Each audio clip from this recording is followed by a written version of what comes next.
Saya akan melaporkan pihak Jordi. Seperti apa nih? Kalau misalnya terkait dengan masalah akan melaporkan klien kami Jordi, itu kan hak setiap orang kan, siapapun orang boleh saja kalau merasa dia dirugikan dan kemudian dia melakukan upaya hukum baik melalui gugatan dan laporan, kan itu sah-sah saja. Nah, cuma sekarang kan tinggal kita lihat apakah ada perbuatan melawan hukum yang dilakukan oleh Jordi sehingga dia patut untuk dilaporkan kepada pihak kepolisian, ya. Itu yang harus kita cermati. Kalau mengenai masalah pernyataan Jordi, yang saya ingat pada waktu preskon sih, dia hanya mengatakan ingin mengklarifikasi bahwa tidak betul kalau dia dibilang menolak 3 kali untuk hadir dalam undangan pembicaraan damai. Dan dia justru mengatakan tadi pun saya masih ketemu. Jadi itu kan hanya sebagai suatu sanggahan bahwa kalau memang ada informasi bahwa dia menolak, tidak betul dia menolak. Yang saya lihat seperti itu. Dia tidak bilang juga siapa yang menyatakan dan yang menuduh ada penolakan itu. Nah, tapi itu pun kan kembali kepada pihak-pihak yang merasa dirugikan atas pernyataan itu, ya dia memang punya hak untuk melakukan upaya hukum apapun. Tapi nggak khawatir ya Bang ya? Kalau kita merasa tidak melakukan sesuatu yang salah kan seharusnya kan tidak perlu khawatir. Jordi juga mungkin merasa ya tidak khawatir karena memang yang dia maksud itu adalah ingin mengklarifikasi. Kalau memang ada berita-berita, ada rumors-rumors, ada omongan bahwa dia menolak, dia ingin mengatakan dia nggak pernah menolak untuk itu kan. Hanya klarifikasi. Bang, tadi Bang, saya Bang. Tadi apakah Jordi udah tahu Bang kalau akan dilaporkan oleh? Saya tidak tahu apakah Jordi sudah tahu apa belum tahu, karena Jordi belum ada bicara apapun terkait dengan masalah itu ke saya.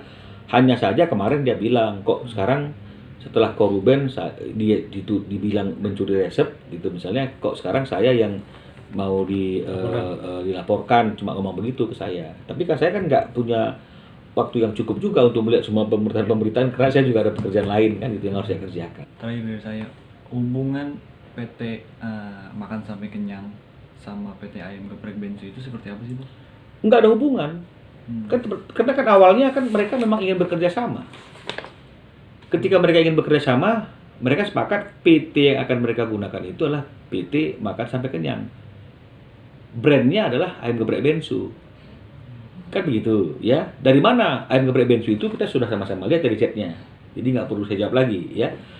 Hanya saja ini kerjasama yang diawali dengan perjanjian kerjasama ini tidak bisa diteruskan sampai berdirinya sebuah PT. Mereka sudah kemudian memilih untuk menempuh jalan masing-masing. Ketika sudah menempuh jalan masing-masing itulah lahir Geprek Bensu di bawah PT Onsu Pangan Perkasa itu dan juga PT Ayam Geprek Beni Sujono. Nah, cuma kalau memang misalnya kita bicara tanggal, main-main tanggal, akta pendirian daripada PT Ayam Geprek Sujono itu kan di Maret ya, di Maret 2017 ya. Sementara mereka bekerja sama dan membuat perjanjian kerjasama ini dengan akan menggunakan brand Ayam Geprek Bensu kan baru di Juli. Itu yang kemarin Jordi ngomong. Apakah mereka sudah punya PT ini dulu, diam-diam, kemudian membuat kerjasama lagi supaya ada muncul Ayam Geprek Bensunya tadi itu, atau seperti apa? Jordi nggak bisa jelaskan. Tapi yang Jordi tahu, kerjasama mereka itu harusnya diawali dari perjanjian kerjasama ini. Oke, siap. Ya. Kayak mana nih Bang ceritanya?